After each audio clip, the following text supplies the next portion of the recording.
belajar tahun lepas, sukatan serakan yang kita ada cari sisihan piawai, variance, apa lagi tu kalau kita tengok secara sekitar selalu iaitu graf titik, plot titik.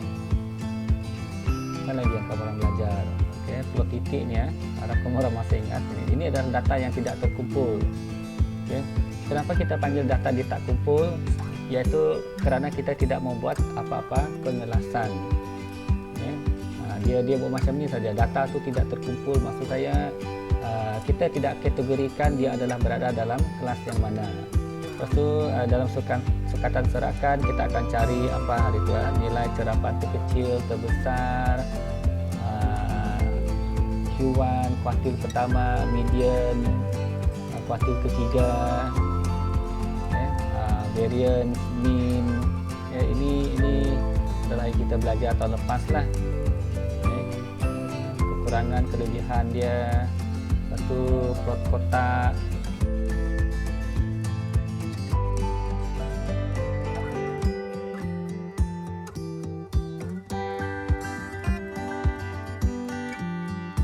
Okey, untuk 7.1 ini kalau kita tengok standard pembelajaran adalah kita membina histogram dan juga poligon keterapan bagi satu set data tertentu.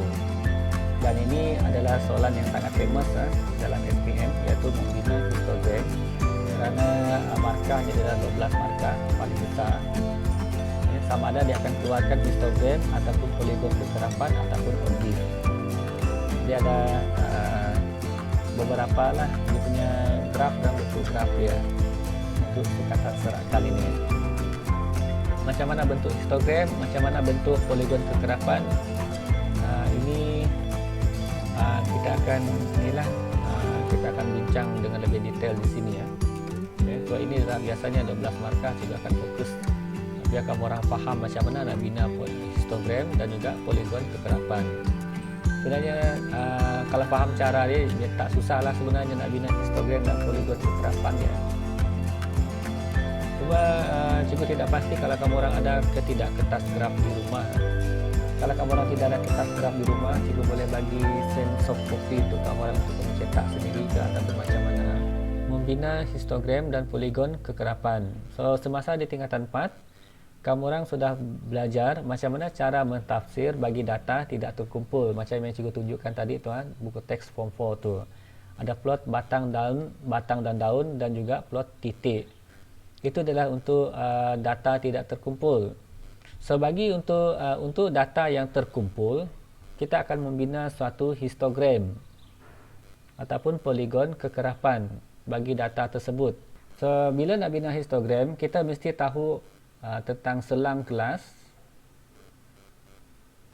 had bawah, had atas, titik tengah, sempadan bawah, sempadan atas, kekerapan longgokan. So ini adalah yang kita kena tahu. Yang cikgu highlightkan menggunakan warna purple ini adalah data tak terkumpul. Data tak terkumpul. Namanya, ini namanya data tak terkumpul. Itu yang kamu orang belajar tahun lepas. Data tak terkumpul menjadi data terkumpul. So ini adalah data yang terkumpul. Kenapa kita panggil ini data terkumpul? Kerana semua data-data itu tadi kita sudah kategorikan ataupun kita kumpulkan mengikut kategorinya yang tertentu. Okey. Contohnya di sini adalah tengok buku teks kamu orang 153.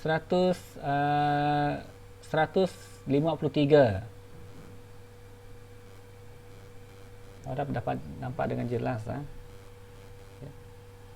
153 dikategorikan masuk di bawah kategori ini.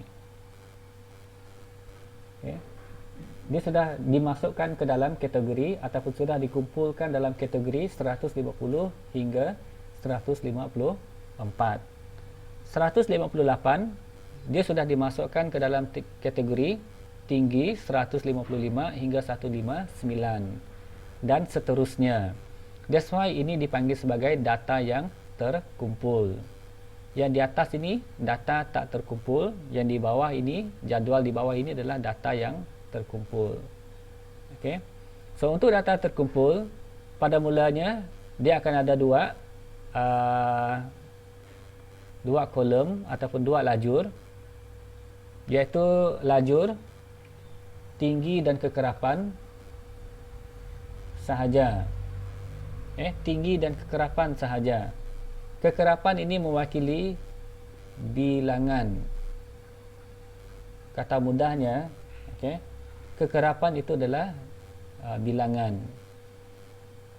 So daripada jadual ini, maka nanti dia akan cari apakah had bawah, had atas, titik tengah, sempadan bawah dan sempadan atas.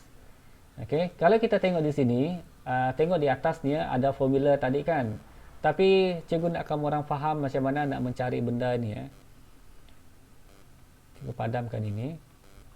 Untuk mencari had bawah, senang sahaja. Semua nombor yang sebelumnya ataupun semua nombor di dalam kelas ini kita panggil sebagai selang kelas. Selang kelas 145 hingga 149 kita panggil sebagai selang kelas. Selang kelas di antara 145 sehingga 149 itu kita panggil selang kelas.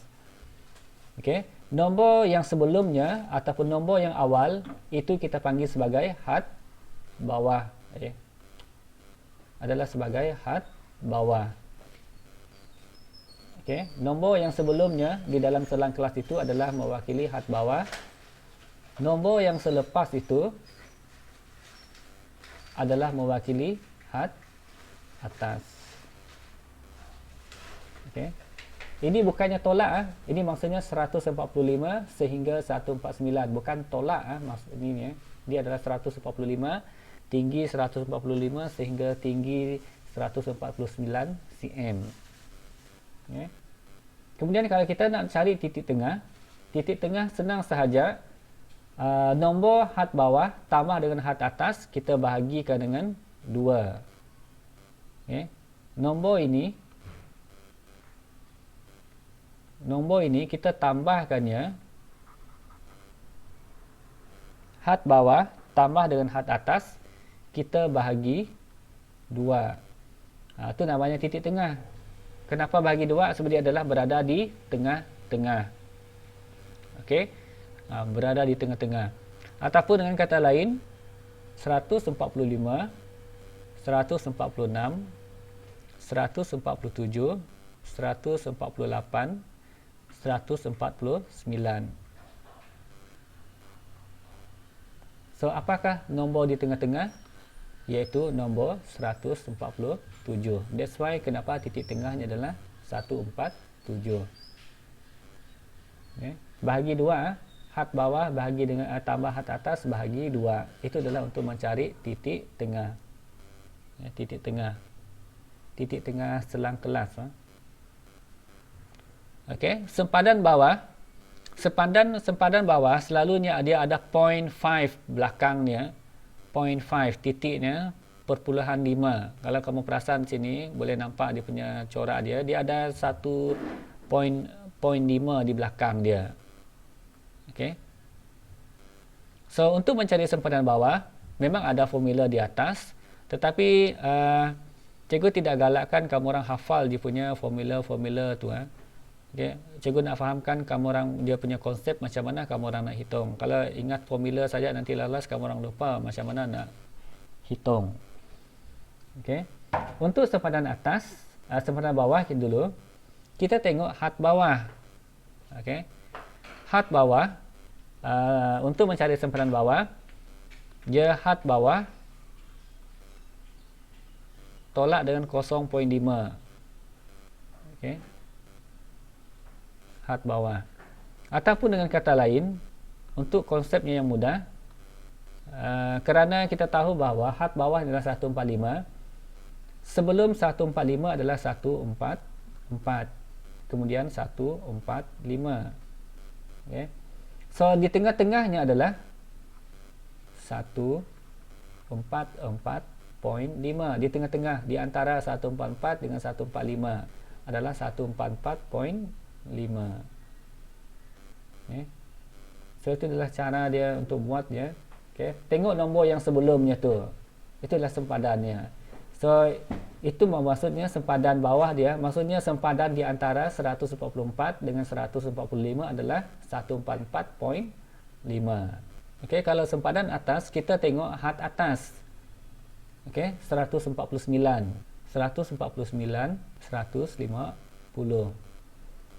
So di antara 149 dengan 150, tengah-tengahnya adalah 149.5. So itu akan menjadi sempadan atas. Dan kalau nak cepat, selalunya saya ajar pelajar buat sempadan atas dahulu. Kerana sempadan atas senang sahaja, iaitu had atas kamu tambah dengan 0.5 sahaja. Inilah sempadan atas.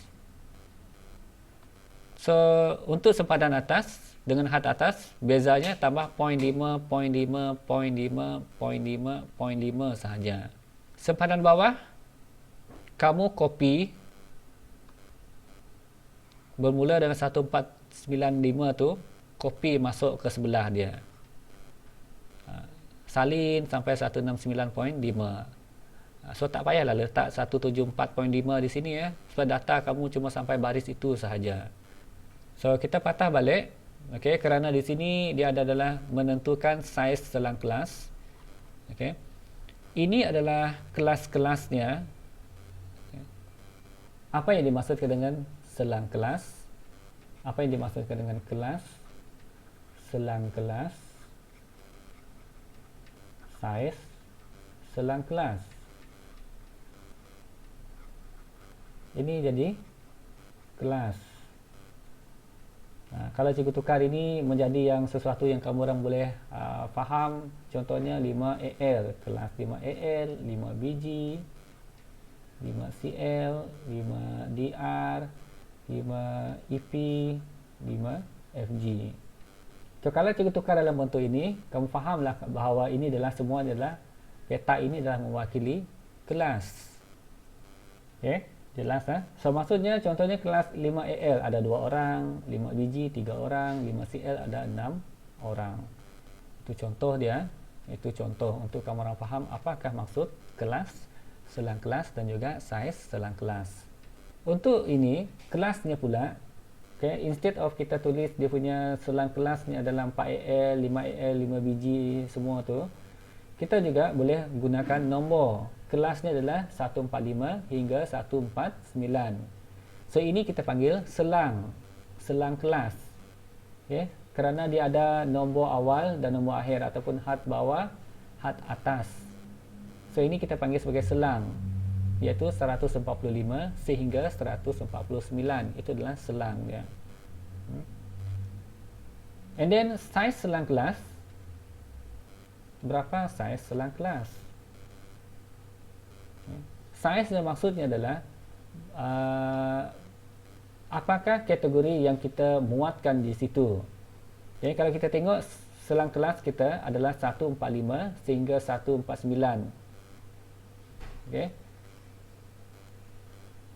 145 hingga 149.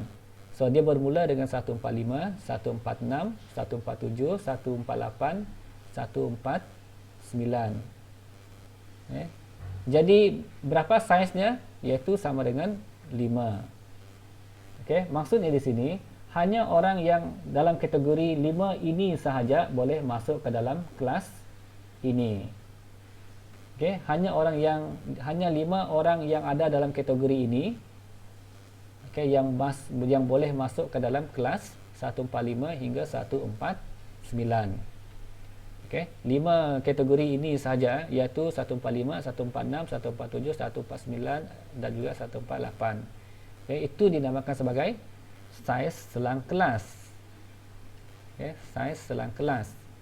Ataupun untuk saiz selang kelas, kalau kita tengok formulanya di sana, untuk saiz selang kelas, iaitu had atas 149 tolak dengan had bawah.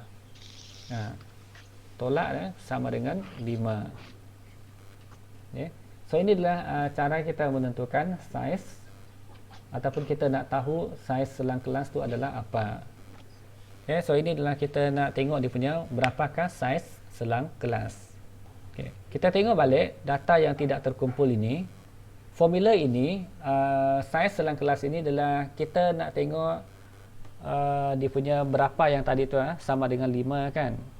Okay, macam mana kita tahu bahawa dia adalah 5? Di sini ada formulanya. Nombor yang paling besar tolak yang kecil. Okay. Nombor yang paling besar, kalau berdasarkan data ini, apa nombor yang paling besar? 168. Ada yang besar lagi? 173 lagi besar. So nombor ialah 173 paling besar. Okay, ada dia punya langkah kerja sini ya. So nombor 173 adalah paling besar. Dan nombor yang paling kecil adalah 145 daripada jadual ini. Kemudian kita tolakkannya, 173 tolak 145 bahagi dengan 6. So maksudnya sini, nombor 6 ni, mana datang nombor 6 ini? Ini adalah daripada soalan ataupun kita yang nak sendiri. Okay, kita sendiri yang nak berapa kelas. Okay, macam semanggang lah. Kalau kita ada 120 orang murid, berapa kita nak buka bilangan kelas? Kalau pengetua kata okey 7 kelas, buah kelas, bagi 7 lah. That's why macam ni lah, ada bagi 6. So kita ada nak 6 kelas sahaja. Okay.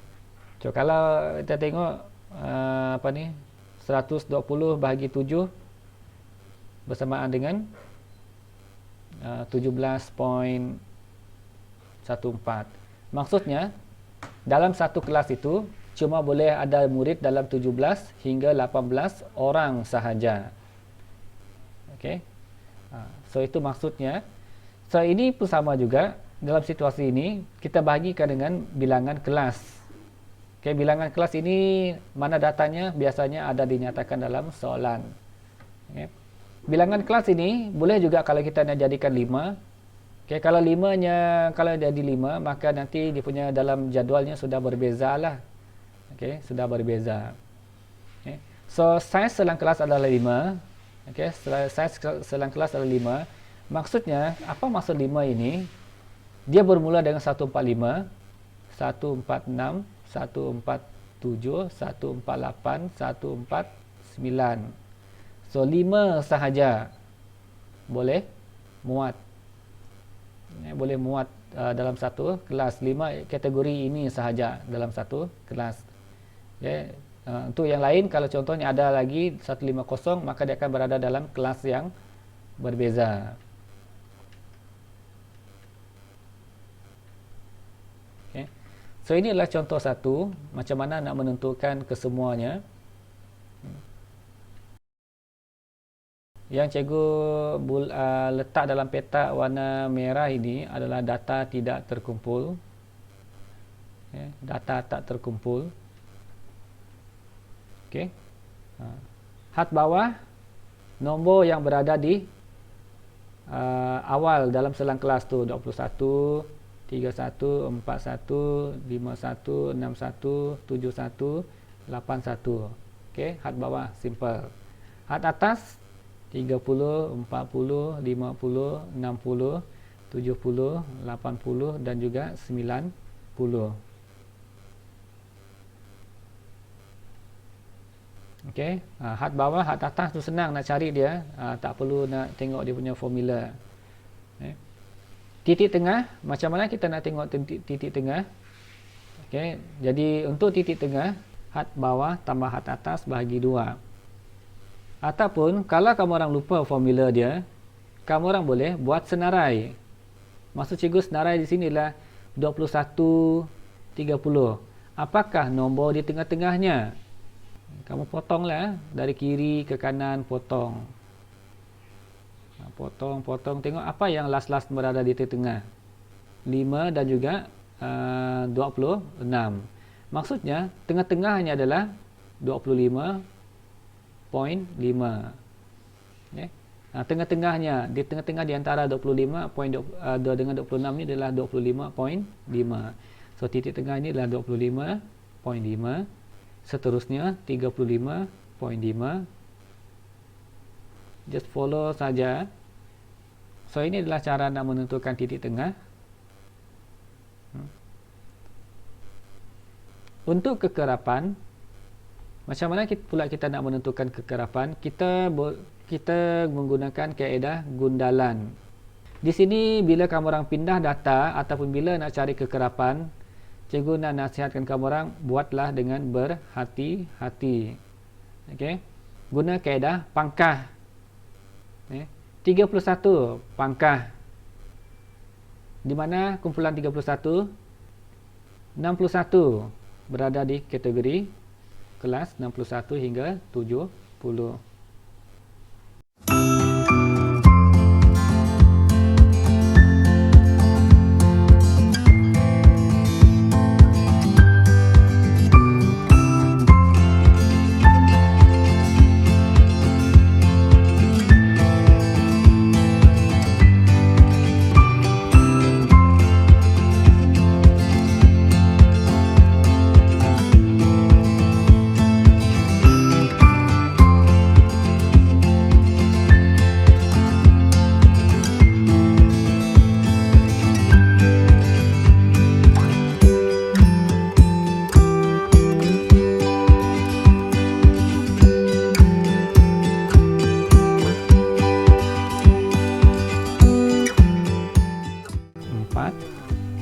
Ini 6,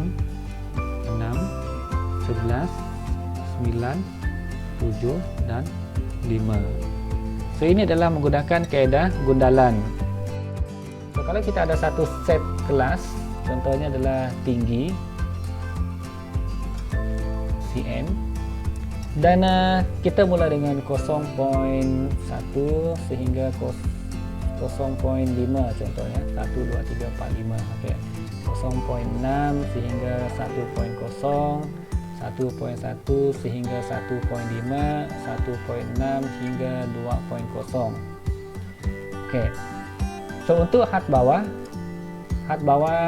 cikgu letak HB sini ya, guna singkatan. So tak ada masalah, kita pakai semua nombor yang awal itu had bawah.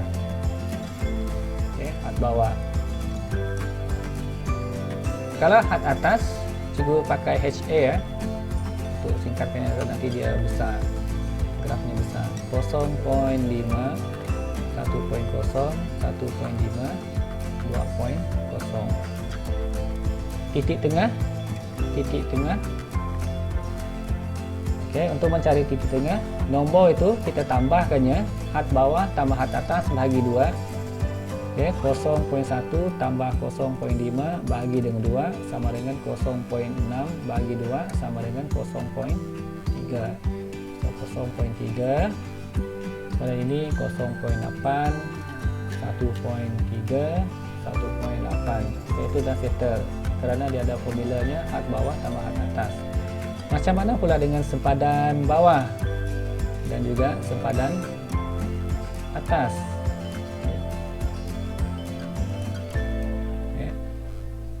Kalau nombor itu adalah nombor bulat, jadi kita letak 0.5 belakang dia. Tapi kalau sudah nombor tu sudah ada 0.5 macam ni, ada titik puluhan, takkan kita nak letak 0.5 tak logikan. Sebab untuk sempadan atas selalunya kita akan rujuk iaitu had atas. Okey, kita akan rujuk had atas. So kalau dia adalah sempadan atas 0.5, jadi impossible kita nak letak 0.5 kan, jadi padamlah perpuluhan tu jadi 0.55, 1.05 tambah 5 belakang dia 1.55, 2.05. Okey.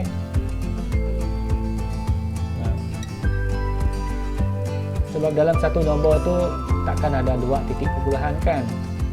Kemudian salin. Salin ini yaitu 0.55, 1.05, 1.55.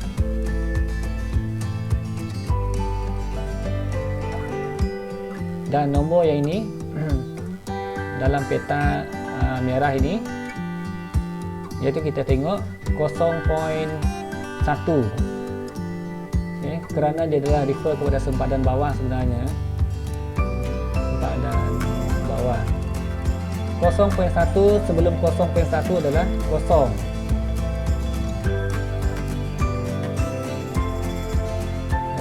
Sebelum 0.1 dia adalah kosong. Jadi di antara kosong dan 0.1 dia adalah 0.05. Di antara kosong dengan 0.1 adalah 0.05. Bahagi 2 saja.